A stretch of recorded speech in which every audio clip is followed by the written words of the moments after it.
सभी पत्रकार बंधुओं को नमस्कार। एक बहुत ही बड़ा आर्थिक भ्रष्टाचार का मामला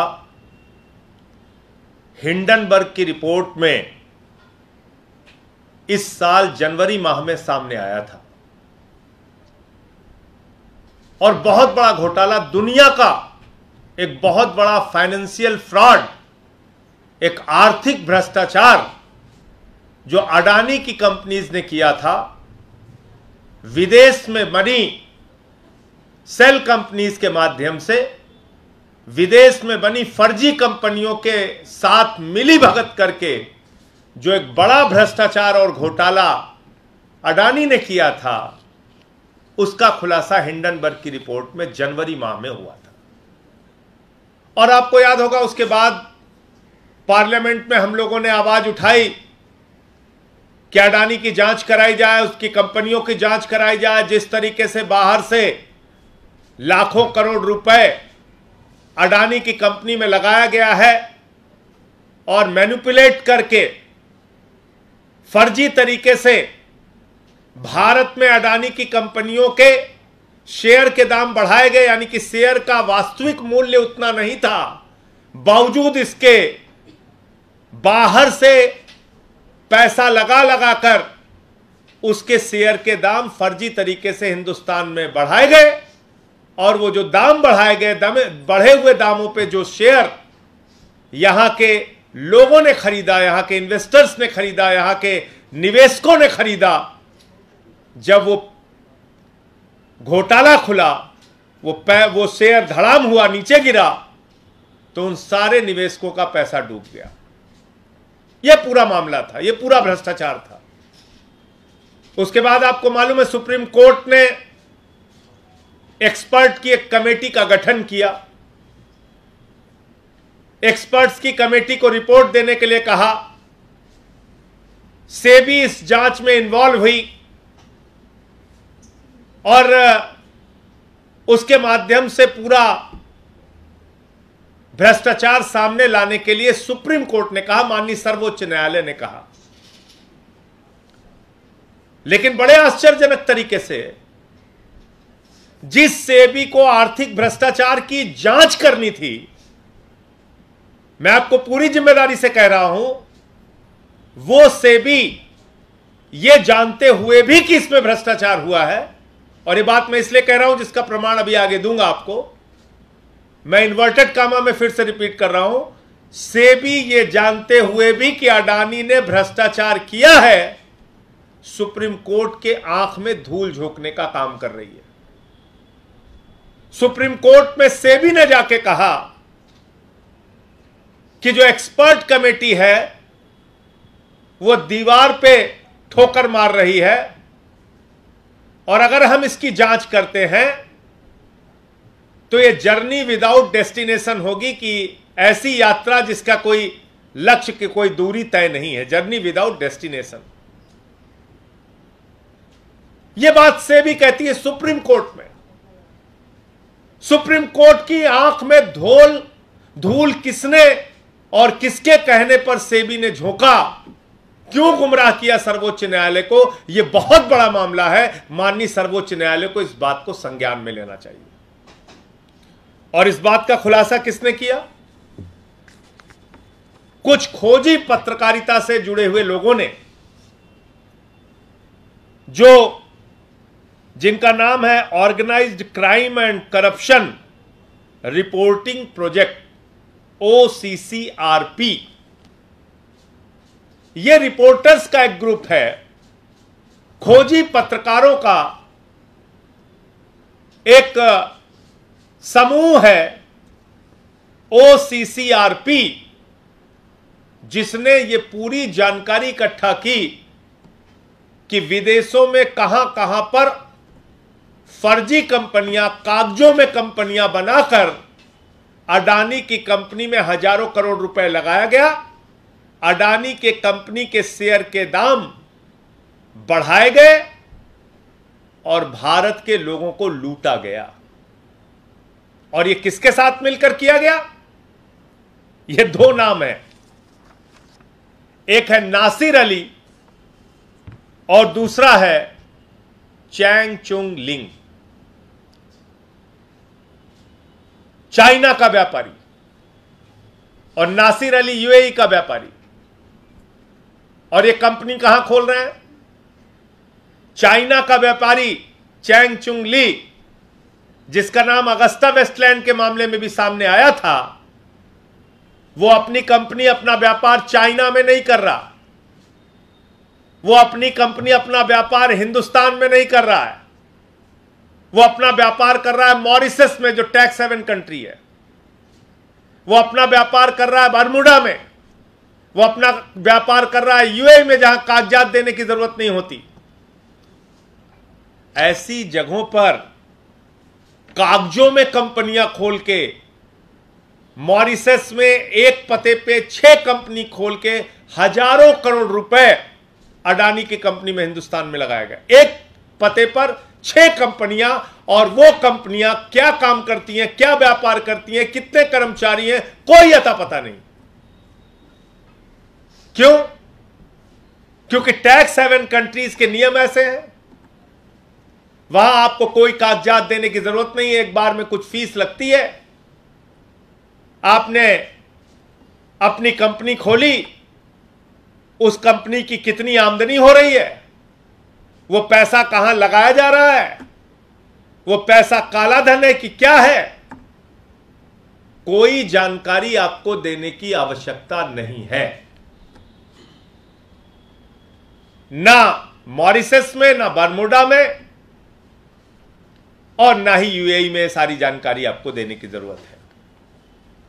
अब सवाल उठता है कि चैंग चुंग ली और नासिर अली, इनकी कंपनियां क्या हैं और किसके साथ मिलकर खेल कर रहे थे? तो ये ओसीसीआरपी ने खुलासा किया है। ये पत्रकारों ने, जो इन खोजी पत्रकार हैं, वरिष्ठ पत्रकार हैं, उन्होंने खुलासा किया है कि ये गौतम अडानी के भाई विनोद अडानी के साथ मिलके, गौतम अडानी के भाई विनोद अडानी के साथ मिलके सेबी के नियमों के विरुद्ध फर्जी कंपनियां बना के पैसा भारत में लगा रहे थे। सीधा सीधा मनी लॉन्ड्रिंग का मामला है। भारत से पैसा विदेशों में जाता था, विदेशों से पैसा अडानी की कंपनी में आता था, अडानी की कंपनी के शेयर के दाम बढ़ाए जाते थे, और करीब करीब इसमें जितने भी दाम बढ़ते थे, जो भारत के इन्वेस्टर हैं, भारत के लोग हैं, वो बढ़े हुए दामों पे अडानी का शेयर खरीदते थे। और जब ये भ्रष्टाचार का खुलासा हिंडनबर्ग की रिपोर्ट में हुआ, तो करीब करीब 5 लाख करोड़ रुपए का अडानी ग्रुप्स को, अडानी की कंपनियों को नुकसान हुआ। 5 लाख करोड़ रुपए का। अब इनमें से 2 फिगर जो खुद सेबी कह रही है, वो मैं आपके सामने बोलना चाहता हूं। सेबी ने बताया कि 22,000 करोड़ रुपए तो जो छोटे निवेशक थे उनका नुकसान हुआ है।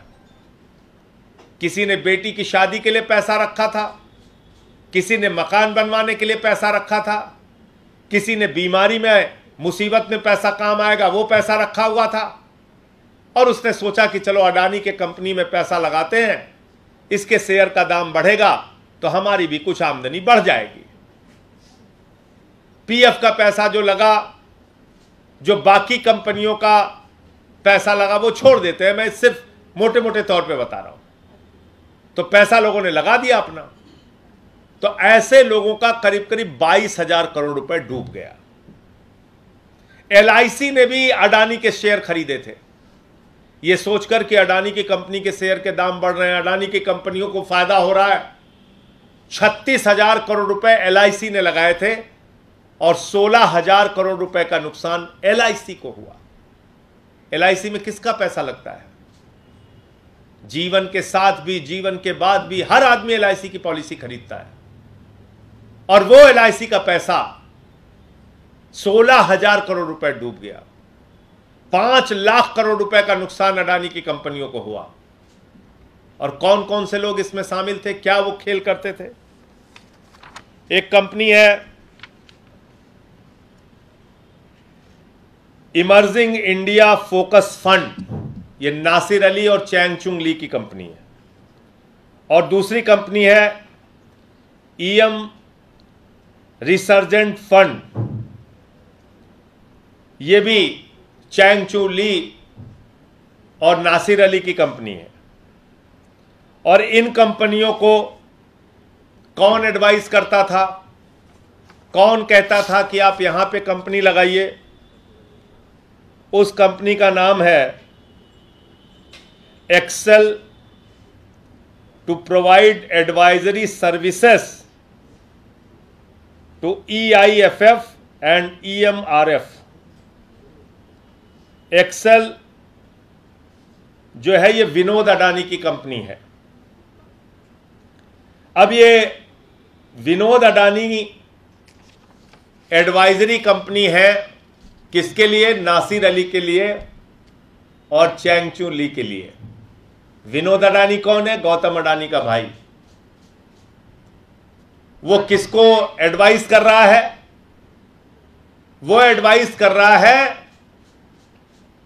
मॉरिशस में चैंग चू लिंग और नासिर अली की कंपनी को कि आप किस कंपनी में पैसा लगाओ। वो बारमूडा में एडवाइस कर रहा है, वो दूसरे UAE में एडवाइस कर रहा है कि आप यहां पे पैसा लगाओ। तो विनोद अडानी भारत से अपने भाई से पैसा मंगाता है, हजारों करोड़ रुपए। ये मनी लॉन्ड्रिंग का मामला, सीधे समझिए इसको। भारत से अपने भाई गौतम अडानी से पैसा मंगाता है और वो पैसा इन कंपनियों को देता है जो मॉरिशस और बर्मुडा में फर्जी कंपनियां बनी हैं, और इनसे कहता है, इनको एडवाइस करता है, इनकी एडवाइजरी कंपनी है वो, कि साहब ये पैसा आप हमारे भाई गौतम अडानी की कंपनी में हिंदुस्तान में लगा दो।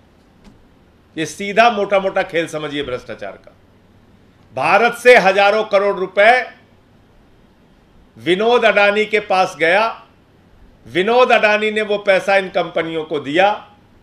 फर्जी कंपनियां, कागजों पे बनी कंपनियां, मॉरिशस में बनी कंपनियां, बर्मुडा में बनी कंपनियां, टैक्स हेवन कंट्रीज में बनी कंपनियां, उनको पैसा देता है और उनसे कहता है भारत में हमारे भाई गौतम अडानी की कंपनियों के शेयर खरीदो।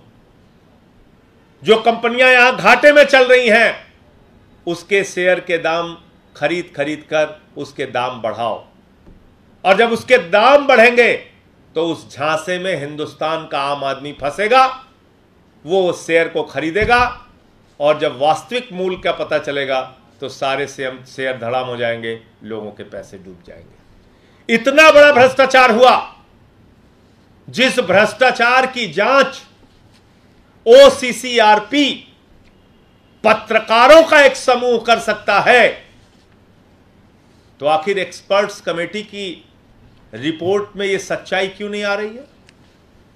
आखिर सेबी इन बातों की जांच क्यों नहीं कर सकता? क्योंकि मामला नरेंद्र मोदी जी के करीबी दोस्त गौतम अडानी से जुड़ा हुआ मामला है। मैं माननीय सर्वोच्च न्यायालय से कहना चाहता हूं कि इस बात का, इस रिपोर्ट का आप संज्ञान कृपया करके ले, क्योंकि आपकी आंख में धूल झोंकने का काम सेबी कर रहा है, एक्सपर्ट्स की कमेटी कर रही है, और आपको सही जानकारी नहीं दी जा रही है। जो जानकारी इन पत्रकारों के समूह ने सामने की है उसका संज्ञान लेके अडानी के खिलाफ सख्त से सख्त कार्रवाई करनी चाहिए। ये ईडी से भी जुड़ा हुआ मामला है। ये तमाम जो फाइनेंशियल करप्शन की जांच करती हैं उन सारी एजेंसियों की जांच की जिम्मेदारी थी, जिन्होंने नहीं किया। सेबी को इसकी जांच करनी थी, और सेबी ने खुद, अब वो अंतिम बात कह के मैं अपनी बात खत्म करूंगा, सेबी ने 2014 के पहले एक रिपोर्ट दाखिल की थी। किसके बारे में? अडानी की कंपनियों के बारे में। और वो क्या रिपोर्ट थी कि मॉरिशस से अडानी के पावर प्रोजेक्ट में कुछ इक्विपमेंट्स आए, कुछ उपकरण आए। और मजेदार बात क्या है, वो उपकरण कहां से खरीदे गए? चीन से खरीदे गए। चीन से जो उपकरण खरीदा गया वो सीधे हिंदुस्तान आएगा या मॉरिशस से घूम के आएगा? मैं फिर रिपीट कर रहा हूं, अडानी की महाराष्ट्र में बिजली की कंपनियां हैं, जिन कंपनियों के लिए 2014 के पहले चीन से कुछ उपकरण खरीदे गए, लेकिन उन उपकरणों का दाम महंगा दिखाना था, इसलिए चीन से वो उपकरण मॉरिशस जाते हैं और मॉरिशस से हिंदुस्तान आते हैं। ये सब ऑन पेपर हो रहा है इन्हीं फर्जी कंपनियों के जरिए, इन्हीं फर्जी कंपनियों के जरिए। और ये मैं नहीं कह रहा हूं, ये डीआरआई की रिपोर्ट है, डीआरआई की report, directorate of revenue intelligence की रिपोर्ट है 2014 के पहले, और ये सारी रिपोर्ट और जानकारी सेबी को दिया था डीआरआई ने। तो सेबी को तो पता है, फिर सेबी सुप्रीम कोर्ट पे झूठ क्यों बोल रहा है? सेबी को तो मालूम है कि चीन से जो उपकरण आए थे फर्जी, उनकी बिलिंग मॉरिशस में तैयार की गई, उपकरणों के दाम बढ़ाए गए, और जब उपकरणों के दाम बढ़ाए गए तो निश्चित रूप से बिजली महंगी होगी। तो अल्टीमेटली जो लूट होती है, भ्रष्टाचार होता है, वो जनता के साथ होता है। तो मोटे मोटे तौर पे 3-4 बातें हैं। नंबर 1, गौतम अडानी के भाई विनोद अडानी ने चैंगचुंग लिंग और नासिर अली के साथ मिलकर यह सारा आर्थिक भ्रष्टाचार अडानी के लिए किया। इस बात का स्पष्ट खुलासा कागजों और प्रमाणों के साथ पत्रकारों के समूह की रिपोर्ट में सामने आया है। माननीय सर्वोच्च न्यायालय इस बात का संज्ञान ले। यह पैसा गौतम अडानी की कंपनी के माध्यम से विनोद अडानी के पास हजारों करोड़ रुपए, जो गौतम अडानी का भाई है उसके पास जाता है, वो इन फर्जी कंपनियों के माध्यम से, जो चैंगचुंग लिंग और नासिर अली की है, इन कंपनियों के माध्यम से भारत में अडानी की कंपनियों के शेयर के दाम मनगढ़ंत तरीके से बढ़ाता है और भारत की जनता को लूटता है। और इन सारे विषयों की जानकारी सेबी को 2014 के पहले से है, लेकिन पिछले 9 वर्षों में कोई कार्रवाई नहीं की गई, और हिंडनबर्ग की रिपोर्ट आने के बावजूद सुप्रीम कोर्ट की आंख में धूल झोंका जा रहा है। मैं इस पर ईडी को भी पत्र लिखूंगा, सेबी को भी पत्र लिखूंगा, और दोनों भ्रष्टाचार, जो गुजरात में भ्रष्टाचार हुआ है अडानी की कंपनियों ने किया है, और जो ये हिंडनबर्ग की रिपोर्ट में जो भ्रष्टाचार सामने आया है, फर्जी कंपनियां बना के उनकी कंपनियों में जो पैसा लगाया गया है, जो भारत के लोगों को लूटा गया है, वो सारा मामला ईडी को लिख कर दूंगा, और इस पर आगे की कार्रवाई क्या हो सकती है उस पर हम लोग काम करेंगे। लेकिन ये एक बहुत बड़े भ्रष्टाचार का मामला है, और इसमें कुछ और बातें हमारी जो स्पोक्स पर्सन है रीना जी, वो आपको शेयर करेंगे।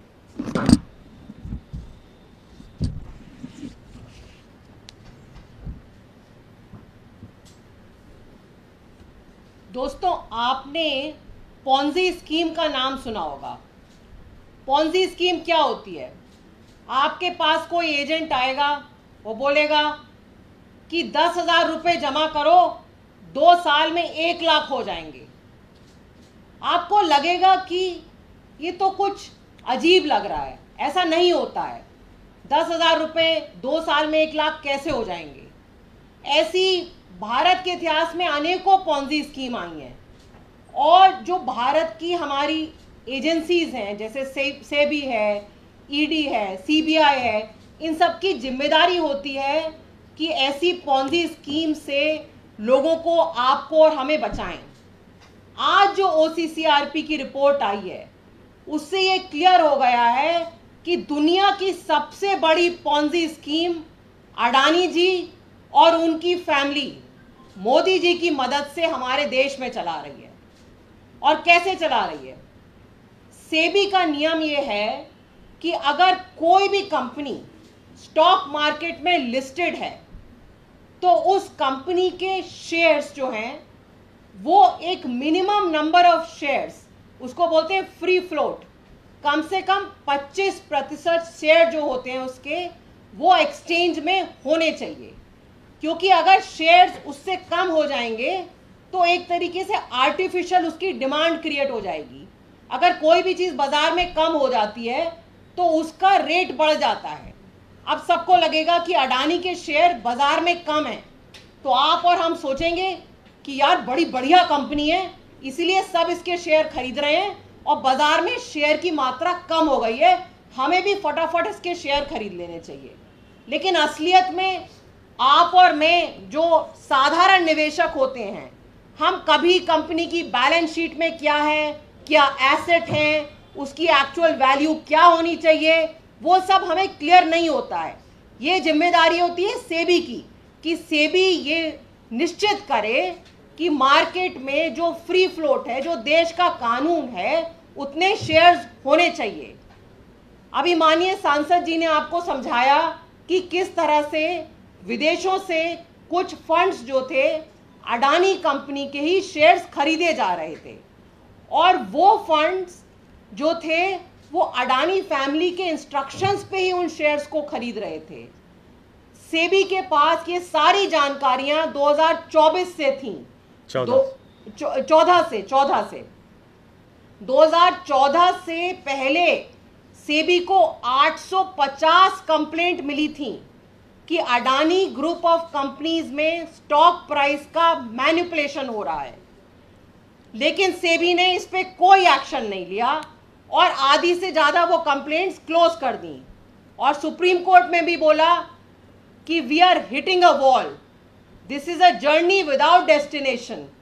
अब जर्नी विदाउट डेस्टिनेशन तो होगी क्योंकि उसकी डेस्टिनेशन तक आप जाएंगे तो वहां पे आपको अडानी जी दिखाई देंगे, तो उन्होंने वो जर्नी लेने का ही हिम्मत नहीं करी, पहले ही उस जर्नी को खत्म कर दिया।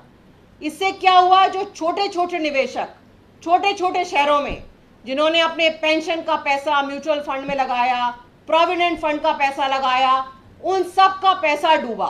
6 महीने पहले ये कांड हुआ और जब सुप्रीम कोर्ट ने कमेटी बनाई, वो कमेटी ने भी यही एंड में निष्कर्ष निकाला कि हमें कुछ मिल ही नहीं रहा है और ये पत्रकारों के समूह ने वो सब आपके सामने जाहिर कर दिया। एक और इसमें इंटरेस्टिंग बात जो है वो ये है कि जो अडानी जी हैं उनके समधी भी सेबी की एक कमेटी में हैं, तो क्या ये कारण हो सकता है कि जब मेरा समधी सेबी की कमेटी में है तो सेबी से हम कैसे एक्सपेक्ट कर सकते हैं कि वो निष्पक्ष जांच करे।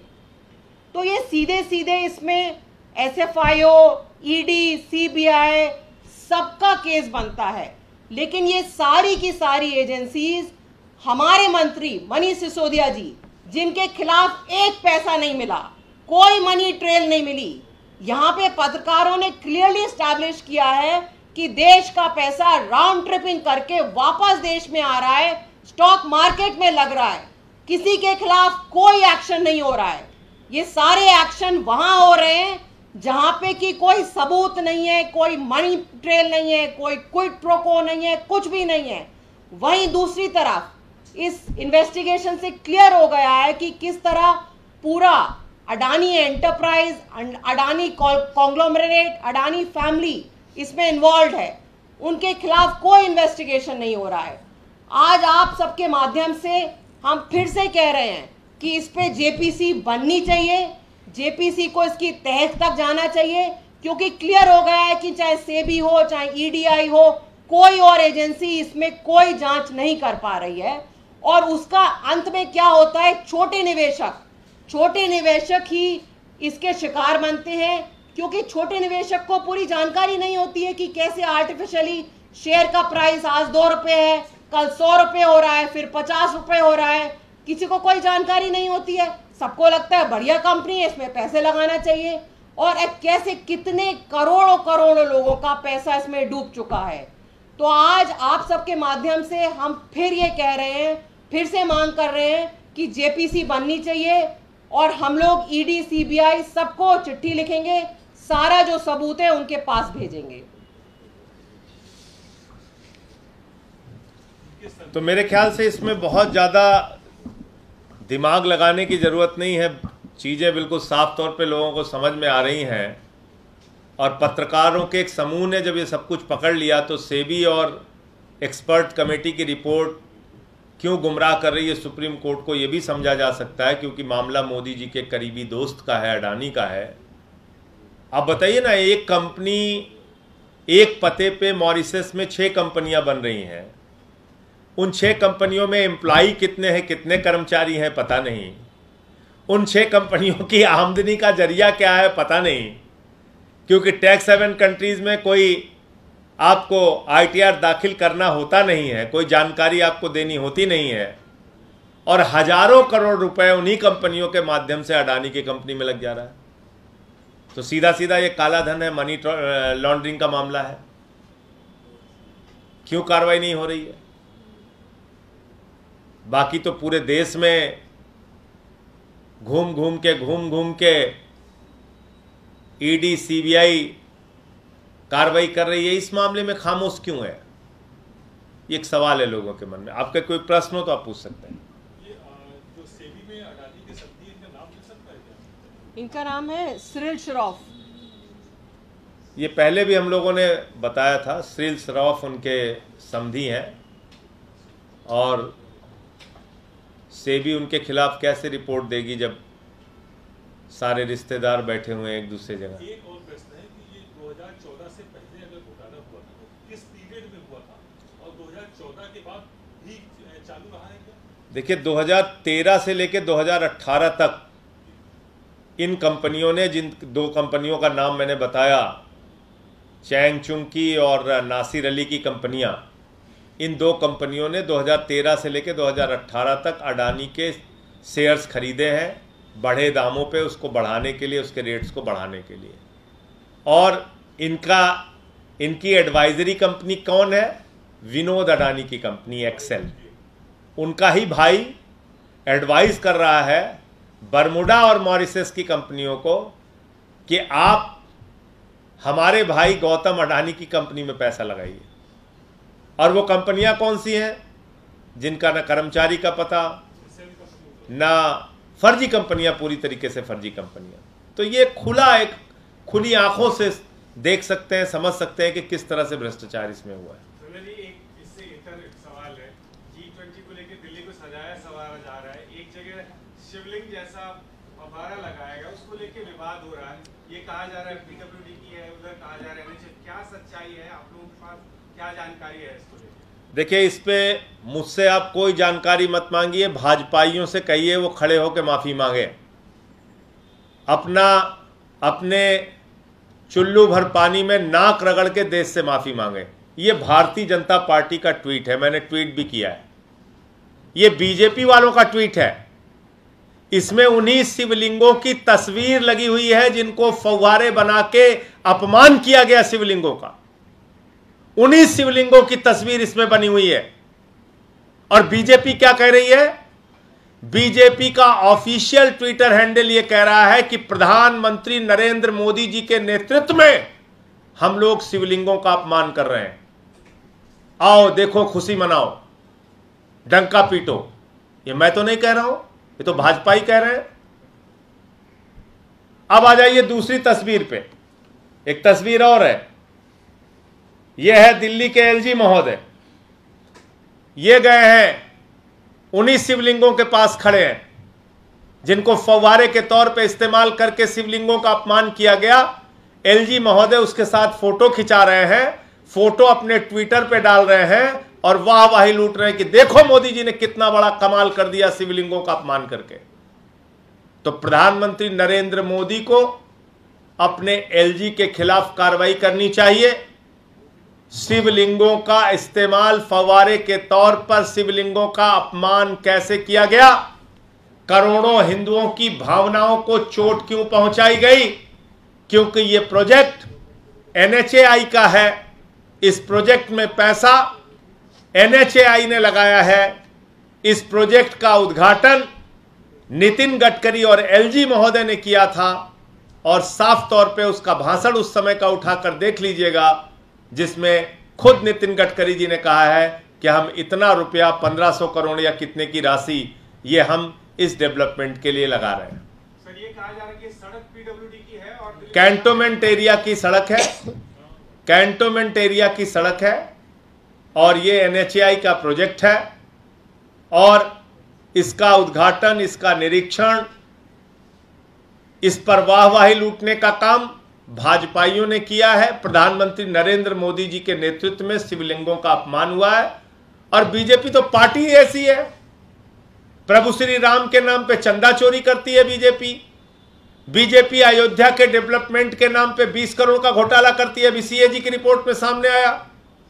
और काशी कॉरिडोर भूलिएगा नहीं आप लोग, काशी कॉरिडोर के नाम पे 300 से ज्यादा शिवलिंगों को तोड़ा गया था बनारस में। काशी के अंदर मैं गया था उस समय। ये भाजपा वाले बात करेंगे तो इनके लिए तो एक ही लाइन मुझे आती है कि देखो ऐ दीवानों ऐसा काम ना करो और राम का नाम बदनाम ना करो। ये ना राम के हैं, ना आम के हैं, ना किसी काम के हैं। झूठ बोल रहे हैं। बताइए, आप खुद ही तुमने पूरे देश को बताया कि मोदी जी के नेतृत्व में हम लोग शिवलिंगों का अपमान कर रहे हैं। आज खुद ही ड्रामा कर रहे हो। हटाया इस एलजी को, इसके खिलाफ कार्रवाई किया कुछ आपने? वही तो जाके लगवा रहा है, 3-3 बार 4-4 बार विजिट कर रहा है, फोटो खिंचा रहा है, अपने शिवलिंगों का फौहारा बनवा रहा है। पीडब्ल्यूडी ने जो दिल्ली में G20 के लिए काम किए हैं उसके लिस्ट में इस स्पॉट का भी नाम है। तो वो नाम कैसे है? प्रगति मैदान, सुन लीजिए ना आप, प्रगति मैदान में जो टनल बनी उसकी वर्किंग एजेंसी पीडब्ल्यूडी थी। उसमें हमारा क्या इन्वॉल्वमेंट है? आपने हमको कहीं इन्वॉल्व किया नहीं। एनएचएआई ने पैसा दिया, वर्किंग एजेंसी के तौर पे पीडब्ल्यूडी को इन्वॉल्व किया, उसका क्रेडिट, उसकी मॉनिटरिंग, उसकी देखरेख, उसमें क्या लगना है, कौन सा पत्थर लगना है, नहीं लगना है, वो लाट साहब को दे दिया, एलजी साहब को। बताइए आप। तो हमारे यहां अवधि में कहावत है कि बिना गुनाहम चार गोदाहम। हमारे यहां अवधि में कहा जाता है कि बिना गुनाहम चार गोदाहम। तो बिना कोई गलती किए हम ही लोगों को बस मारे रहो, जितना पीट सकते हो पीटे रहो, जुट जाओ सुबह से। तो यह है पूरी हकीकत।